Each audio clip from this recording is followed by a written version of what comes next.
Dipelajari, masuk Islam, didakwakan ke mahasiswanya. Satu hari 5 mahasiswanya debat dengan dia Allah, terjadi dialog, dan akhirnya Allah berikan hidayah 5 mahasiswanya satu hari masuk Islam.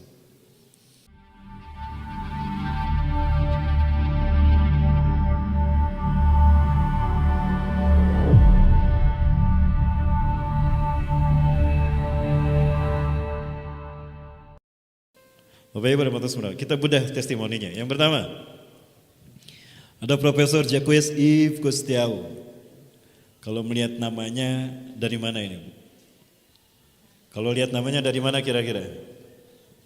Jacques, Prancis, sanes Bu, Ciamis Bu. Prancis teh perantauan Ciamis ya. Prancis. Betul, dari Prancis Bu. Beliau seorang ahli oceanografi, kelautan. Suatu hari beliau melakukan diving. Ketika beliau melakukan diving, itu beliau menemukan 2 arus laut yang berbeda. Seperti ini. Ini nih, saya perlihatkan arus lautnya. Yang satu tawar lagi segar, yang satu asin lagi pahit.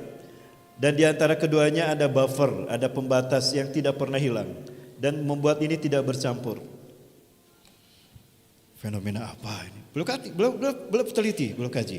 Lalu beliau menyelam diving ke bawah dan beliau menemukan mutiara mutu manikam.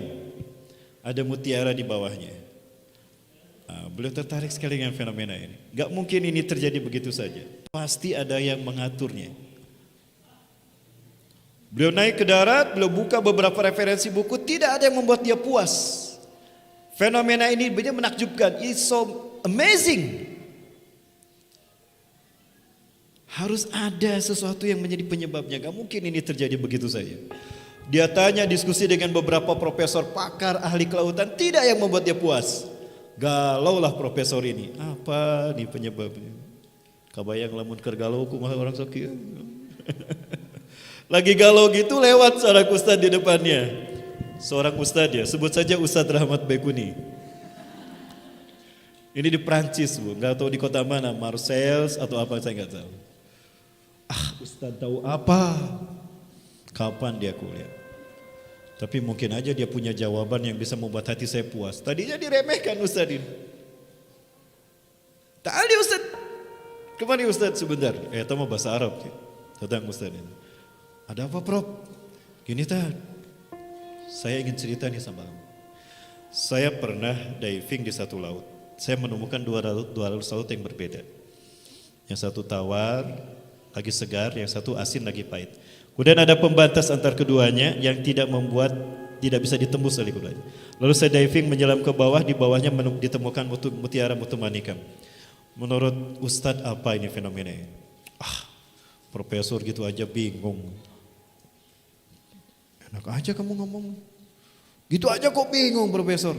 Dikeluarkanlah Quran. Dia perlihatkan surat Al-Furqan ayat 53.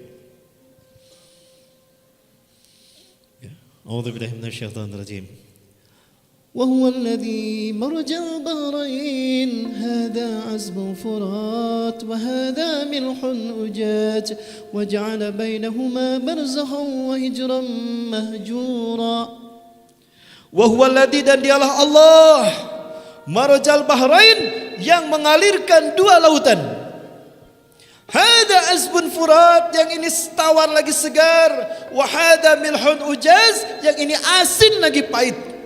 Wa ja'ala bainahuma, dan Allah menjadikan antar keduanya barzakha, pembatas, dinding. Wa hijram mahdura, pembatas yang memisahkan keduanya, yang tidak bisa ditembus. Mengulang si profesor. Satu lagi Prof, dibacakan lagi tadi surat Ar-Rahman Bun. Ayah Bunda tadi baca Ar-Rahman ya. Ada sampai pada ayat Marujal bahraini yaltaqiyan bainahuma barzakhan la yabghiyan fabi'ayyi ala'i rabbikuma tukadziban yakhruju minhuma al-lu'lu'u wal marjan fabi'ayyi ala'i rabbikuma tukadziban. Apa yang kau baca tadi? Quran. Ini kitab suci kami. Ini yang membuat kami faham apa semua fenomena di alam semesta ini. Karena itulah ayat-ayat Allah yang tersirat dan ini yang tersurat. Dan inilah bacaan kami, pedoman hidup kami. Coba aku lihat. Ini kan bahasa Arab ini. Kamu orang Prancis, kamu bisa baca lah. Tadi saya baca. Al-Quran ini dimudahkan untuk semua manusia di muka bumi. Oleh semua bangsa, untuk semua yang mengenal bahasa. Semuanya bisa.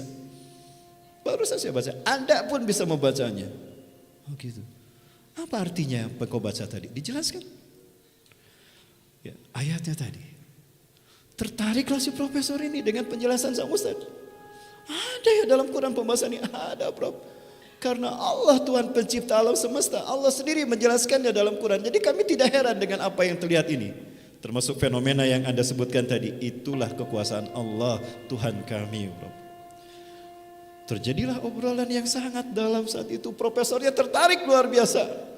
Bro, besok datang lagi ke kantor saya. Ini saya kasih alamat. Kita ngobrol lagi besok. Terjadilah pertemuan yang intensif. Apa yang terjadi? Profesor Jacques Yves Cousteau, pakar oceanografi laut dari Prancis, kelautan. Beliau masuk Islam. Halo, jamaah. Ini fungsi Quran, memuliakan manusia. Ketika kita meyakini Quran, kita memahaminya, mengamalkannya, bahkan mendakwahkannya, maka Quran akan memuliakan kita. Dia menjadi jalan hidayah dan jalan kebaikan bagi umat manusia. Betul? Jamaah, arah yakin ini? Yakin tidak jamaah? Yakin. Ini yang pertama. Testimoni kedua. Nah, ini testimoni kedua dari Thailand. Seorang dekan Fakultas Dermatologi kalau tidak salah, Profesor Tajaten Tahasen. Beliau tadinya bukan Muslim. Nggak tahu di Thailand mungkin agamanya Buddha ya. Ini di Thailand, Chiang Mai, Thailand. Beliau dikirim suatu hari oleh Profesor Keith Moore yang sudah Muslim tentang kulit kita, Apa yang terjadi Bapak Ibu? Di situ dibahas tentang struktur kulit kita, lapisan kulit. Secara global, lapisan kulit kita ada 3, ada epidermis, ada dermis, ada subkutis. Epidermis itu yang paling luar. Ya, yang paling luar itu kulit lapis epidermis, anu moletek tete epidermis. Yang berpori-pori kelihatan, kemudian ada dermis bagian dalamnya, ada subkutis bagian ketiga. Nah di subkutis inilah Bapak Ibu terdapatnya sel saraf kita. Yang mana apabila kita terluka, kita merasakan sakit kan? Kita dicubit sakit. Kenapa ketika kita dicubit sakit? Berarti sel saraf kita berfungsi yang ada di lapisan ketiga. Ya. Tapi apa yang terjadi dengan orang yang luka bakar Bapak Ibu? Pernah melihat orang yang kulitnya terbakar? Nah, ketika dicubit terasa tidak? Tidak terasa kan? Jangankan dicubit, disayat saja tidak sakit. Kenapa? Karena sel sarafnya sudah hancur, terbakar. Jadi dia tidak merasa lagi, sudah peka, tidak terasa lagi. Lalu bagaimana dengan ahli neraka yang Allah bakar dengan api neraka? Allah firmankan ayat ini. A'udzubillahi minasyaitonirrajim. Innal ladzina kafaru biayatina sawfa nuslihim nara. Sesungguhnya orang-orang yang ingkar kepada ayat-ayat kami, kelak mereka akan kami masukkan ke dalam neraka. Kullama nadijat juludum baddalnahum juludan ghairaha. Setiap kali melepuh kulit mereka, baddalnahum juludan ghairaha, kami ganti mereka dengan kulit yang baru. Tujuannya apa? Liyadzuqul azab, agar mereka merasakan sakitnya siksaan kami, siksaan neraka. Sekali lagi, kalau orang luka bakar, ya, melepuh kulitnya, itu dipegang tidak terasa. Disayat pun sama. Apalagi ketika disiksa, dia tidak sakit. Kenapa? Karena sudah tidak peka lagi, karena sarafnya sudah hancur. Maka oleh Allah diganti lagi.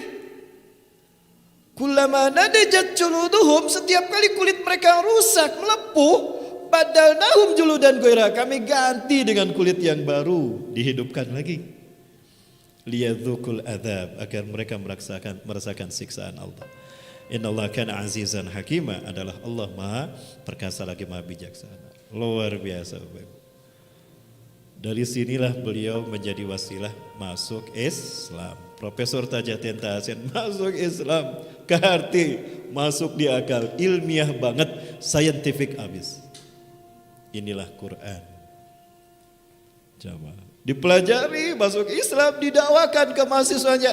Satu hari 5 mahasiswanya debat dengan dia Allah, terjadi dialog, dan akhirnya Allah berikan hidayah 5 mahasiswanya satu hari masuk Islam. Ini melalui kemukjizatan Al-Quran. Halo? Jamaah bisa diikuti? Ya, luar biasa ya, hari ini begitu sepi.